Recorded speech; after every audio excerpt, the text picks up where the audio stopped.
How well related is your golden hamster? And how can you see the path of a pendulum?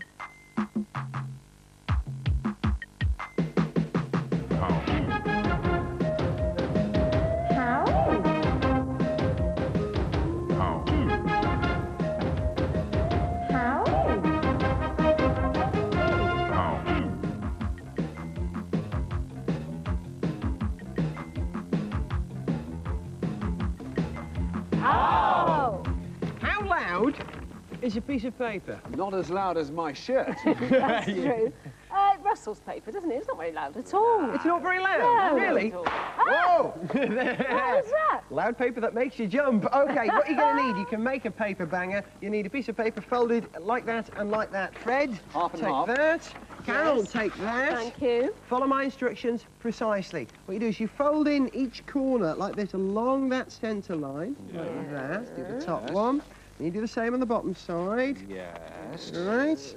Once you've done one side, you do the opposite side. Same thing. Yeah, exactly. Down to that centre line. OK. And again. And And again. finally, the bottom quarter. I went on a course in origami once, you know. Really, Fred, what happened? It folded. Then you fold the whole thing in half like that. And this is the only slightly complicated bit. And that is you take this side here, and you take that, and you hinge it all the way up there. So it's folded along that centre line. So you've got a bit pointing out at the top. You do the same on the other side. Yes. Yes, that's as complicated as it It's gets. going very badly wrong for I'm me in here. trouble, Carol. Yes. All right, and the last fold is ready is a piece of paper. 1, 2, 3. Yes. Silent but deadly, Carol. It's good. Well, if it's folded properly, that's how loud a piece of paper can be. Loud enough to scare Carol Vorderman. Now, how can you see the path of a pendulum? A pendulum as in a clock. As in a clock, exactly. Here you can see a lovely pendulum going tick-tock, tick-tock, and the clock goes round giving you the right time. But I want us to have a more scientific look at a pendulum. Now, a pendulum beats a very steady rhythm. Tick-tock, tick-tock. And the lovely thing about it is it doesn't matter where you start it from. It still gives you that same beat. Tick-tock, tick-tock. The only thing that changes the beat is if I change the length of the pendulum. The shorter it gets, the faster it gets. So, tick-tock, tick-tock. Tick, tock, tick, tock, tick, tock, tick, tock, tick. Faster and faster and faster. So in a clock, a pendulum is set to the right length to give the right timing for its mechanism. But in a clock, it just goes backwards and forwards. Not a very interesting path for a pendulum to follow at all. What I want to show you too is a much more interesting, a much more diverse pendulum that can move in any direction. This pendulum is totally free to move in any direction it chooses. So, as you can see, it not only goes backwards and forwards, but also round and round, creating a slightly chaotic but beautiful spiral pattern. And that's how you can see the path of a pendulum. How obedient are your matches? What are you talking about, Fred? I'm talking about discipline and a magic wand. Watch these matches here. Watch this one match in particular. Well trained he is. Good boy. Come on. There's a good little boy. Come on, come on. Good boy. Good boy. Yes. Gee whiz. Good. That is a trick. I can do that. You can do that? Yeah, All right, easy. go on. Try then. Here, boy. Here, boy. And you're driving No. him away. No, no, See? no, Carol. Here, You're here, driving boy. him you've got away. You've got to concentrate. Watch this, Carol. Come on, little fella. Come to Yes, Uncle Gareth. yes. Come on. Run away Hey. from Uncle Gareth. Yes, that's very good. Neither of you can do it. How come? Because you haven't got a special magic wand. You see, in one end of my magic wand, I've got a sugar cube. And sugar, you see, will tend to attract the match simply because it absorbs some of the water, forms a little current, and pulls the match towards it. On the other hand, in the other end of your wands, I put some soap, because soap will tend to repel, because it breaks down the surface tension on one side of the match, and the surface tension on the other of the water will pull the match away. So that's how you can have obedient matches. All you need is a lot of discipline, and of course, a special magic wand.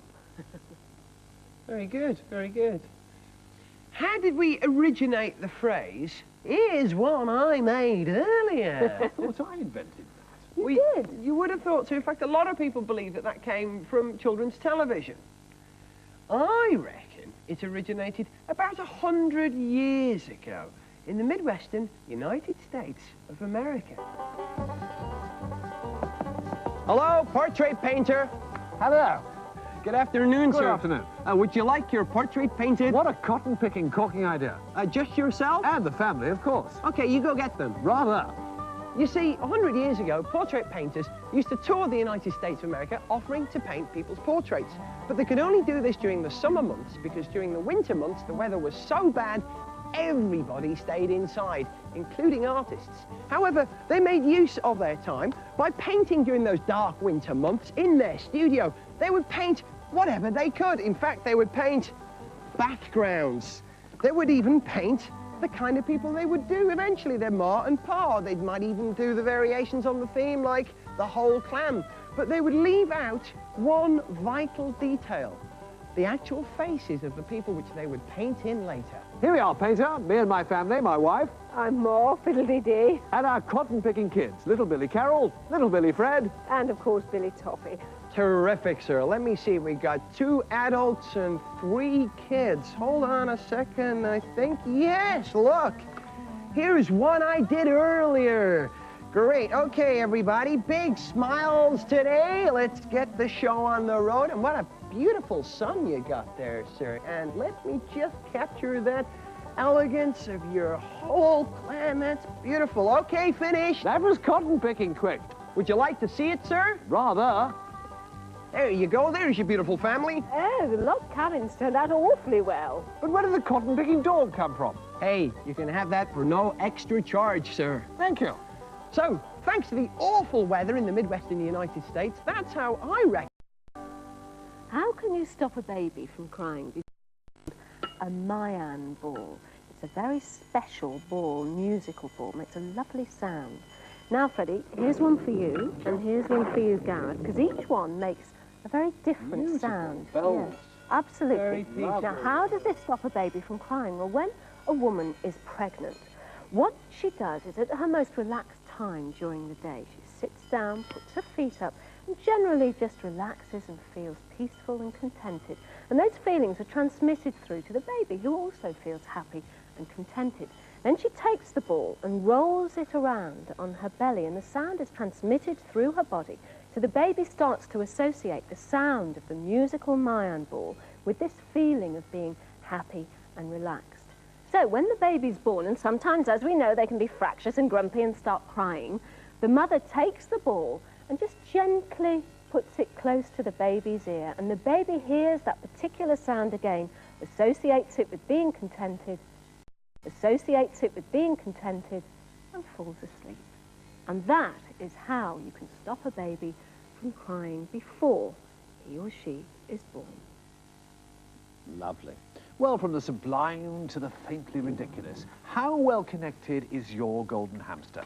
By that I mean, how likely is it that Toppy's Welsh Winnie from Merthyr Tydfil is related to my golden hamster, Glasgow Gus from Scotland? Mathematically speaking, about 36 billion and a half against, I would say. You would think so, but you would be wrong. The story of the golden hamster is fascinating. Up until the 1920s, it was thought they were extinct. So nobody had golden hamsters? Nobody had a golden hamster. Then, in the 20s, a professor of zoology, Professor Israel Aharoni, came across an old Hebrew document with a mysterious reference to the Syrian mouse at a place we now know as Aleppo. Years later, he excitedly journeyed to the Middle East, to Aleppo, and there, at last, in a burrow, deep below the ground, 8 feet below the ground, he found a female golden hamster and her 11 babies. He was overcome with excitement. Being a decent sort of chap, he put the mother back with 2 of the babies. That left him 9. With his 9 golden hamsters, he journeyed on to Jerusalem.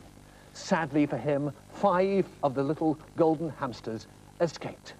Another one, inappropriately named Lucky, died.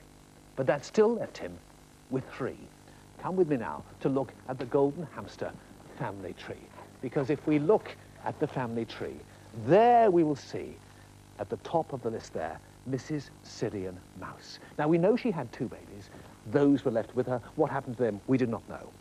5 escaped. What happened to them, we do not know. Lucky, we do know, died. And we know there were 3 left, Carol, Toppy, and Frida. They begat all of these golden hamsters. They, in their turn, begat and begat and begat and begat and begat and begat and begat and begat. And what it all boils down to is that every single domesticated golden hamster in the world is related, and that includes your golden hamster at home. They all have the same great-great-great-great-great-great-great-great-great-great-great-grandmother, Mrs. Syrian Mouse. It also means that Toppy's Welsh Winnie is first cousin 79 times removed to my Glasgow Gus. So, how well connected is a golden hamster? Very well connected to every other golden hamster in the world. How do you wear an orange out? You get it to jog up and downstairs till it runs out of juice. No, what I mean is, how do you wear an orange when you're going out on the town? First thing you do is you slice it up very carefully with a knife, thin slices, and you're going to make it into jewellery. It's a bit wet for jewellery, isn't Yes, it is, so we need to dry it out first. Now, what you do is you place lots of slices of orange into the fridge. Carol, no, you freeze things in the fridge. You don't dry things in the fridge. No. If you put cheese, which is unwrapped, into the fridge, it all dries out, goes hard, doesn't it? The fridge is taking the moisture out. It does exactly the same thing with the orange. Leave it there for 2 to 3 weeks and you'll end up with something like this. It's retained that lovely circular shape with the segments, hasn't shriveled at all. Now, that's for oranges. If you want to do other things like peppers, chop them in half, bit big to wear. So what you do is put it in the sunshine or into the airing cupboard, and you end up with something shriveled but nevertheless beautiful like that. And you can work on a similar principle with other fruits. Here we have kiwi fruit and apple, and of course other vegetables too. The how was, how do you make that into jewellery? How do you make it into jewellery? Well, you could take the orange slices and you could make them into earrings. Or you could take a piece of pepper and put some sticky things on the back and just wear that as a brooch. Or you could do something a little more extravagant, oranges and peppers together, all clipped with paper clips to make beautiful necklaces. Or you could have your best orange slice on the bottom of a chain for Medallion Man. But Freddie. he's not here, so I'll wear it instead. Those basically are some of the things that you can do with dried out pieces of fruit and vegetables, and that is how you can wear an orange. How do you play 10 Green Bottles? You know the song, 10 Green Bottles standing on the wall. You can actually play bottles. If you tap a bottle, it creates a musical note, right? And it's possible to tune a bottle by adding water to the bottle like this. If I sort of half fill this fella here, right, we should get a different note out of it to that one. Let's see. Yeah. Good, right. Well, I've tuned 2 bottles. Now all I need is another 8 bottles and a wall. That's exactly what I've got over here. So, Fred. Yes, Gareth? You take the low notes. Thank you very much indeed. And I'll take the high road. Okay, and we'll play 10 Green Bottles. Let's get the key. There we go, right. 10 green bottles standing on the wall. 10 green bottles standing on the wall. And if one green bottle should accidentally... Fred? Sorry? 9 green bottles standing on the wall. 9 green bottles standing on the wall. And if one green bottle should accidentally... Fred. That's how you play 10 Green Bottles, and that's... How for now? Just time for a quick how. How much of his life does the armadillo sleep? Well, I like a good 8 hours sleep a night, and the armadillo's a sleepy-looking guy. I'd say about 12 hours. No, it's a trick, this one, Gareth. He just looks sleepy. You see, I'd say 4. That's what No, he in fact, the armadillo sleeps, for 80% of his life, What? an average of 19 hours, 12 minutes in every 24. A bit like you, Gareth. 1 green bottle standing on the wall, and if 1 green bottle should accidentally... And after all that clever stuff, I think it's about time for a cartoon. See how this one grabs you.